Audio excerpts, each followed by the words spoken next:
that nowhere in occupied Europe Jews who have gone into hiding exceed 1% of the Gentile population.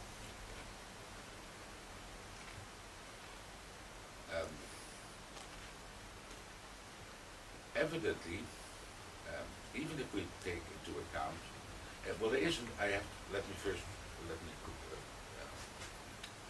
the problem in another way. There is, by the way, one exception. The exception is Paris. According to Hilberg in Paris,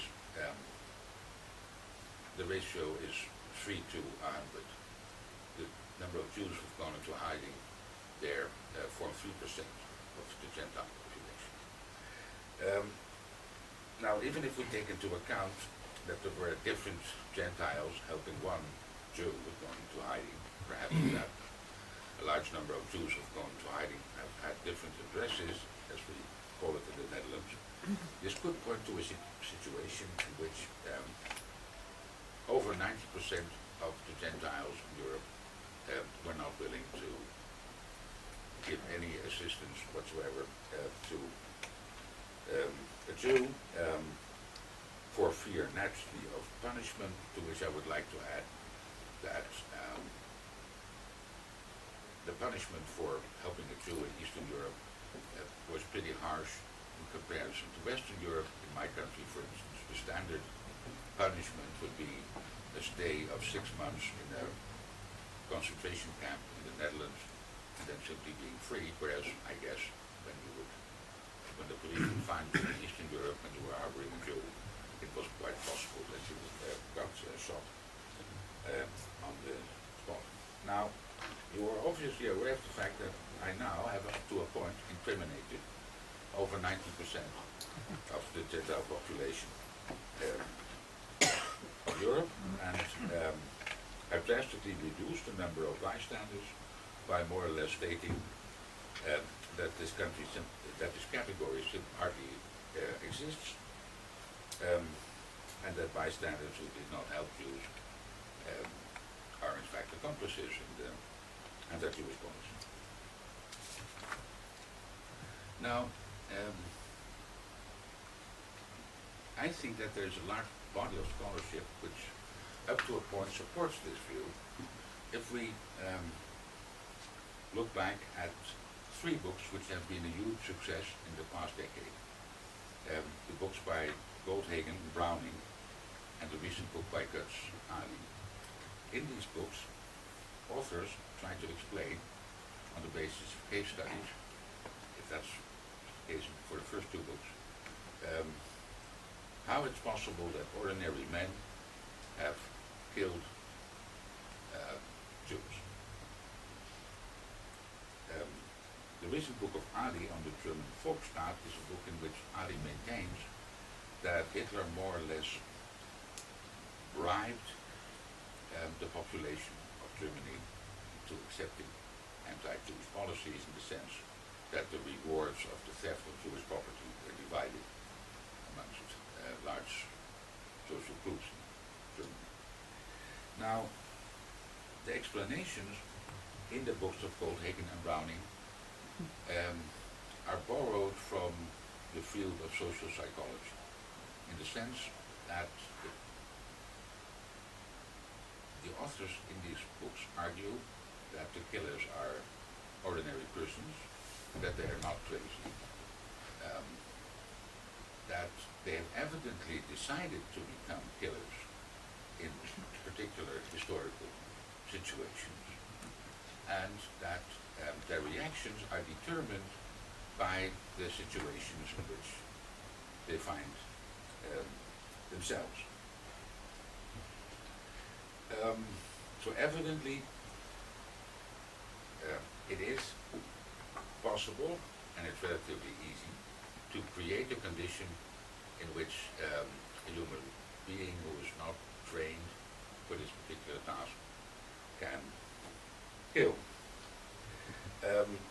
If we look on the studies of recent genocides, we find that the authors of these books in a number of cases make the same point, namely that the killers are, that there are always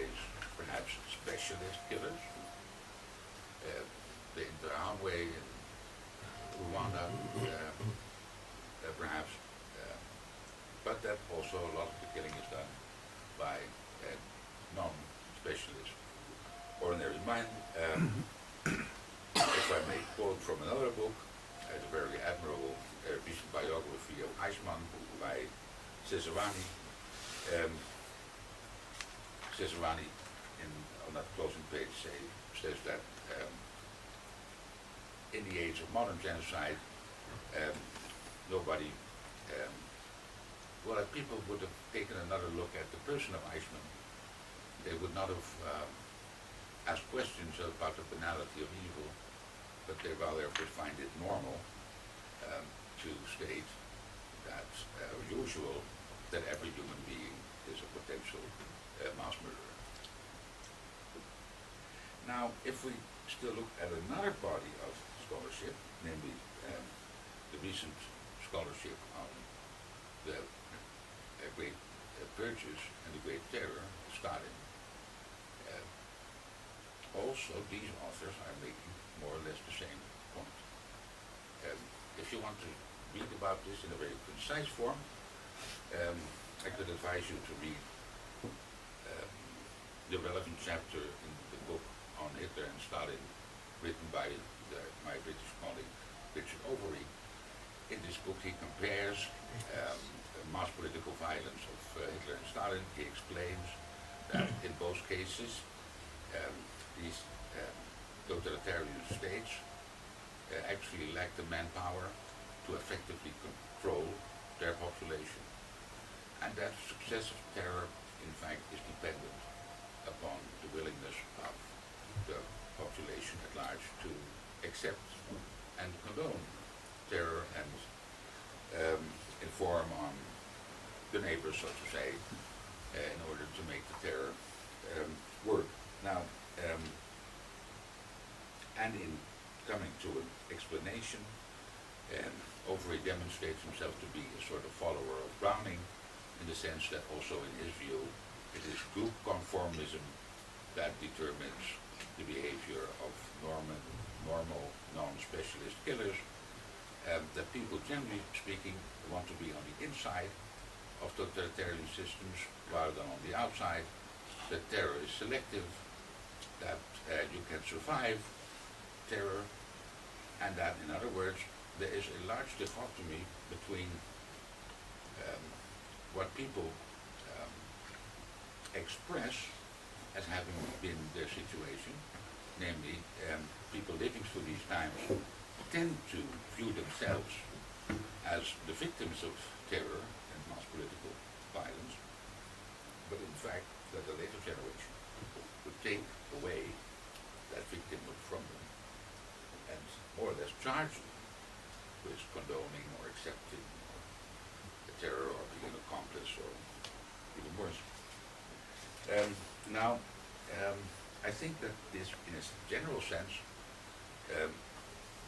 this must reflect a very pessimistic view on human nature. I mean, naturally these are solid historical works, and what these historians write down is true, but history, as you know, also in a way is a well that produces the sound which you have first made yourself. Evidently, although Holocaust history and history perhaps of terror as well started out as being self-criticism of the Free West on the position of the state,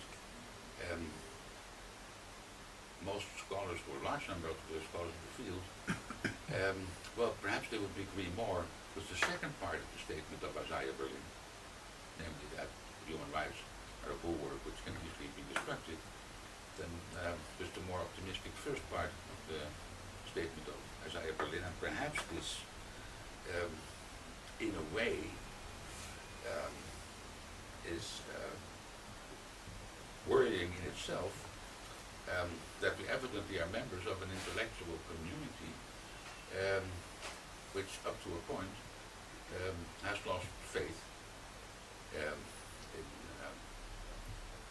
mankind, or at least in the possibilities of ordinary people to do good. It is, in a way, whatever the case may be, Um, it is a point which I feel should be made, that the general point of all of these books is in fact so highly pessimistic. Now, this is perhaps a problem of philosophy, of political philosophy. Historians cannot solve these problems, as you know. We have a lot of problems in solving our own problems. I will now come back to slowly but surely coming to a conclusion. Perhaps we could again discuss the matter of perpetrators and bystanders. If, in this respect, I'm not any other than any contemporary historian. Some of you have been around in this field for a longer period of time, always know that when a contemporary historian says that there's something new to be done, then there's always an elder colleague very close by who explains that what you suggest that should be done is in fact already being done, and then more often than not, the contemporary history has to grudgingly accept that the senior colleague naturally is right, and that what you thought was an original remark, in fact is something you have picked up from the existing literature, and I have no doubt that in my two last points which I want to make, this probably will be the same in my case as well. I think it would be good if, following up to a point the book by Gerlach, historians would try to integrate the history of anti-Jewish policies and connect them more closely to a more general history of German occupation, or rather of Nazi occupation policies. If only because we must surmise or suppose that Nazi politicians were up to a point politicians, that if the existing body of scholarship is right, this has to point to a certain level of acceptance of anti-Jewish policies by Gentiles. And if there was acceptance of anti-Jewish policies by Gentiles, this means that it should be possible to reconstruct how Nazi politicians in different occupied territories viewed their political possibilities and impossibilities as far as anti-Jewish policies were concerned.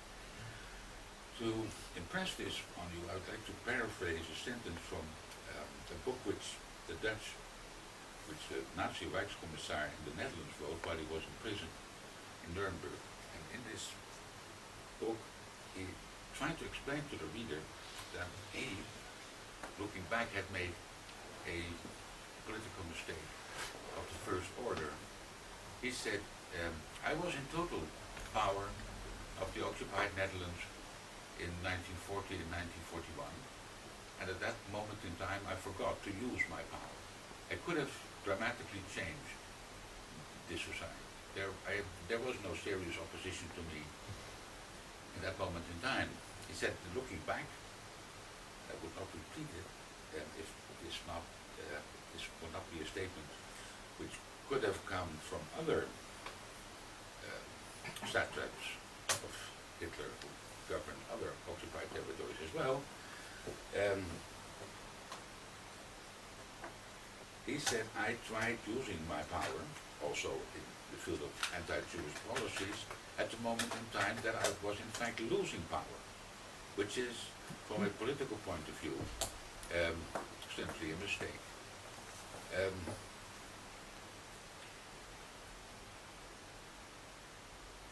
This interpretation of his own political mistakes points to a fact that, in any case, perhaps in this case, perhaps somewhat belatedly, National Socialists ruling occupied countries can perhaps also be seen or portrayed as sensible politicians who try to find out what their occupied persons or peoples can accept in the sense of occupation politics, take into account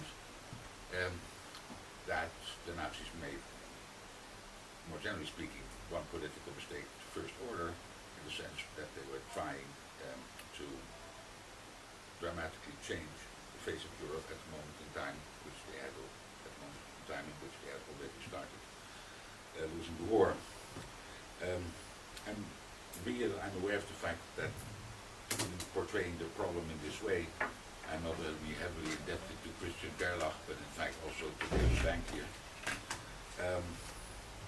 And what I also think would be a possible task for future Holocaust studies is, and that will not surprise you in the least, is taking a closer look at the concept of bystanders and trying to discriminate between different types of bystanders and see if we can more or less reach a consensus on how we make a difference between bystanders and perpetrators. At the conference which I attended, somebody introduced the notion of passive collaboration. But to give you just an impression or an example of how complicated or not so complicated discussions like these can be. I mean, in my view, the notion of passive collaboration is a contradiction within terms. A collaborator is somebody, in my view, who has the intent to help the enemy. It's as simple as that. Somebody who does not have the intent to help the enemy, in my view, it can be anything but not a collaborator. And it's very difficult to envisage a situation in which somebody can be passive on the one hand and be a political actor on the other hand. If we were to have a closer look at bystanders after a tidal wave of perpetrator studies, perhaps we could know and discover more about the political outlook of bystanders, including perhaps the majority of the Gentiles in occupied states of Europe.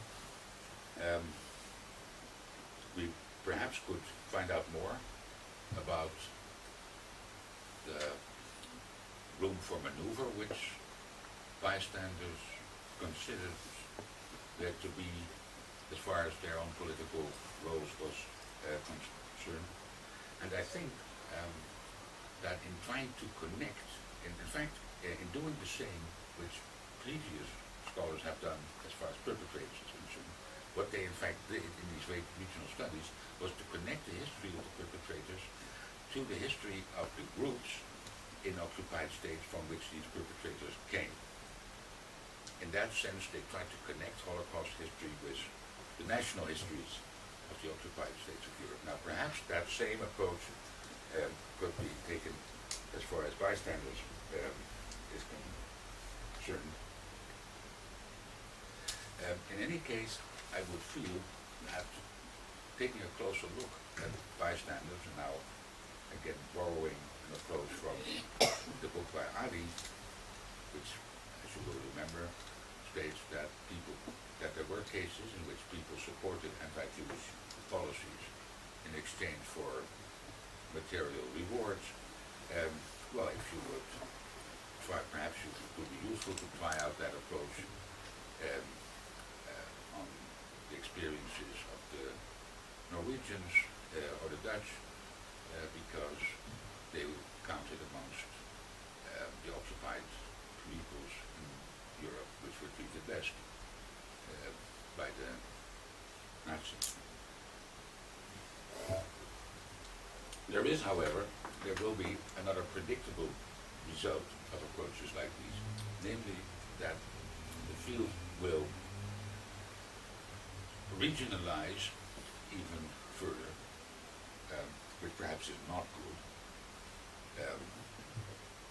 Some of us feel that we are losing the ability to view the Holocaust as a centralized process because we have connected perpetrator studies so much to national histories of the groups from which these perpetrators come, so that may be a disadvantage. On the other hand, I think that, and that would be my closing sentence, that taking a closer look at bystanders, we could perhaps come to a view on Gentile reactions, which sheds more light than notions as lack of solidarity or moral collapse, which are very general descriptions of Gentile reactions. Perhaps there's more to be found. Now that was what I wanted to share with you this afternoon, and thank you very much for the patience, and for your attention, and for keeping up with me.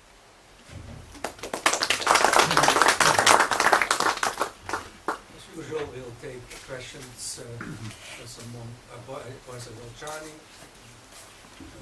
Okay, Sal.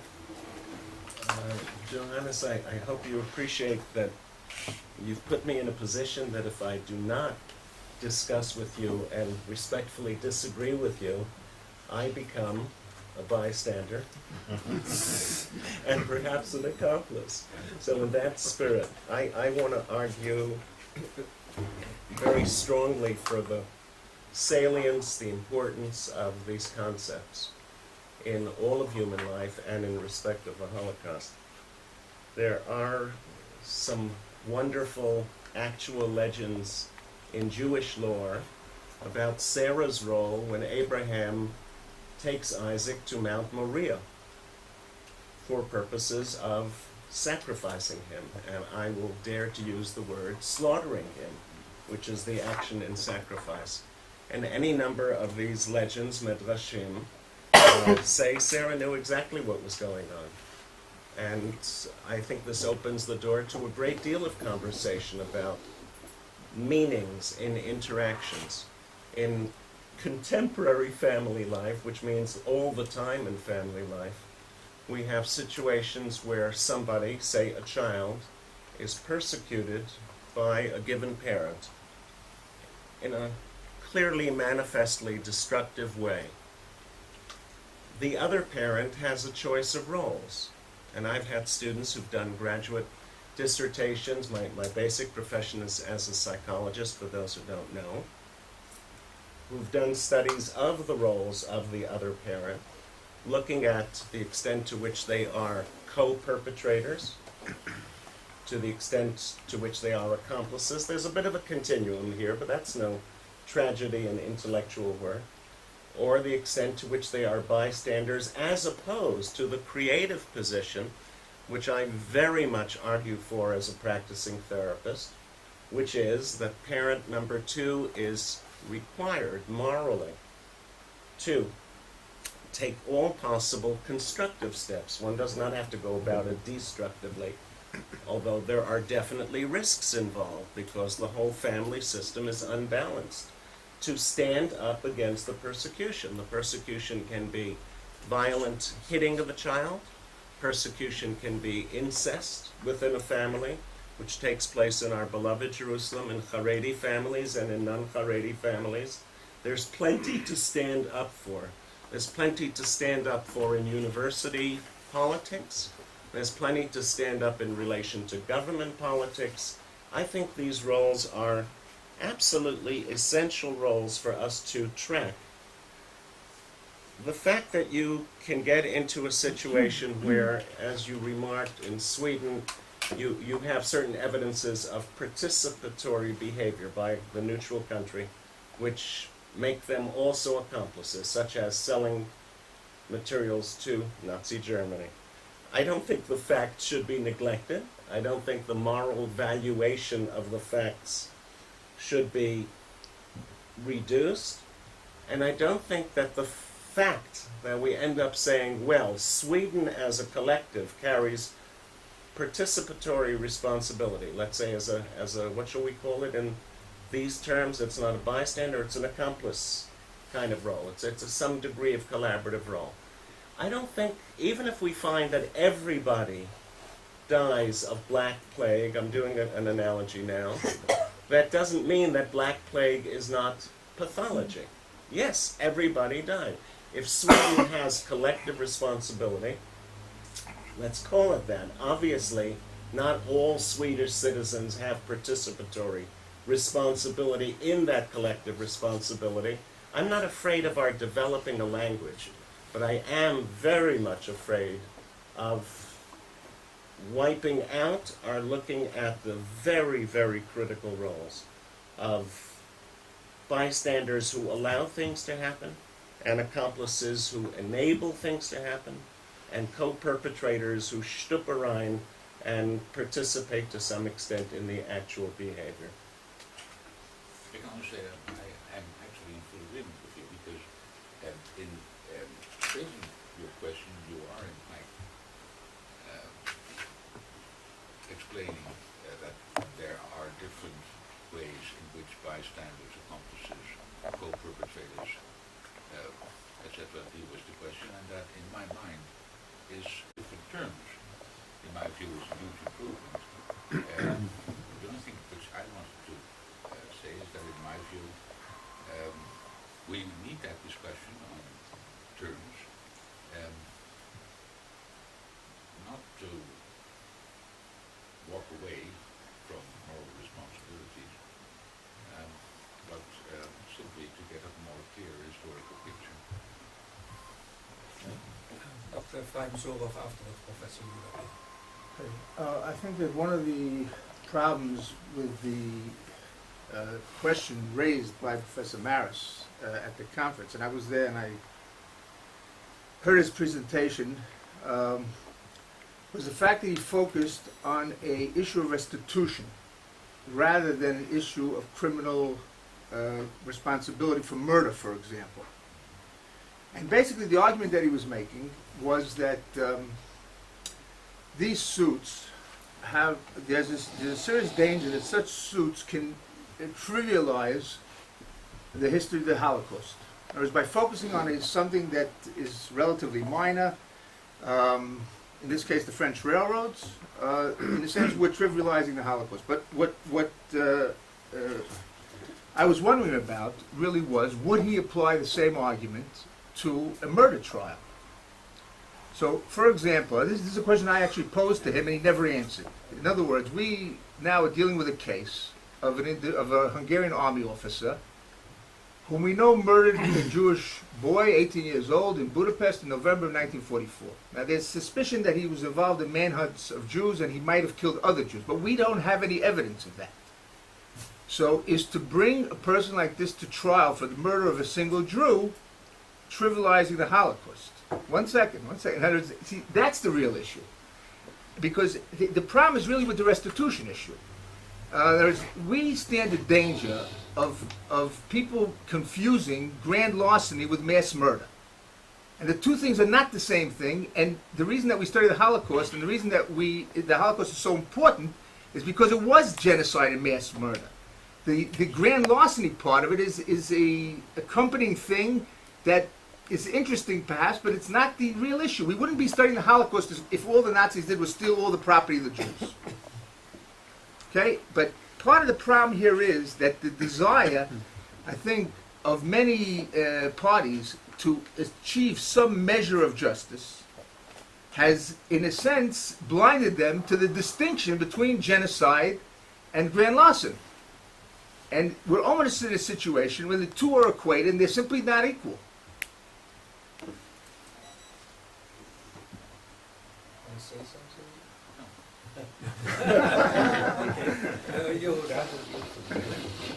First of all, thank you, Johannes, for bringing up these issues, because I don't have answers to them, but I think it's very important to discuss them, and the way you presented them is very enlightening. Several points just to pick out from large number. The first one is that I don't think that the definitions that we use are very useful. Bystander, perpetrator, victim, they are interchangeable in so many ways, and when does a perpetrator become a victim, when does a victim become a perpetrator, what exactly is a bystander? The problem with our sociological or historical definitions is that they are abstractions from reality. And reality is much more complicated than all our definitions can ever be. There's a natural tendency to adjust the reality to the definitions rather than to adjust the definitions to reality. So I think if we leave out the definitions and concentrate on real people and real groups and real developments, I think we might get somewhere much easier. There's much to be added to that, but we don't have time for that. My second point is that I fully agree with the pessimistic outlook of my unfortunately deceased friend Sir Isaiah. In fact, I go much beyond that, and I wrote about that recently. The human race is about 500,000 years old. We all know today from DNA probes that we all come from about 20,000 individuals that roamed the savannas of East Africa 500,000 years ago or thereabouts. And humans are weak predators, territorial predators. And in order to survive, humans have to defend themselves from real or imagined enemies and intruders. And so the instinct to kill developed there. You kill someone when you see that there is, or you imagine, it doesn't really matter, that that someone threatens you or your family or your clan or your territory or whatever. But on the other hand, being weak predators, humans also had to collaborate and rescue those who could help them, even when they couldn't help them. In other words, as kind of a symbolic friends in different situations. The Holocaust is an excellent example for that, because on the margins there's that 1 or 2%. In actual fact, if you take the number of people who were recognized as rescuers by Yad Vashem, 21,000. Probably we got at the most 10% of the real number. But even if you take 250,000 or even beyond that as rescuers in Europe, there are over 500 million people in Europe. So it's a margin, but it's a margin that enables us to deal with the Holocaust, because if that margin didn't exist, we would have no right to teach pure darkness and pure hell. But because there is that choice of humans between different types of reaction, we can do that. Now, I certainly am of the view that we all have within us the possibility of murderous action. After all, if we didn't have that, why would we have laws against murder? Obviously we are inclined to murder, so we have laws against them, just as we have laws against theft and cheating and all that. So we are inclined to do that under certain circumstances, not everyone in the same measure, of course, and depending on background and education and whatnot. So it is within that context that one has to view the Holocaust as well as other genocides.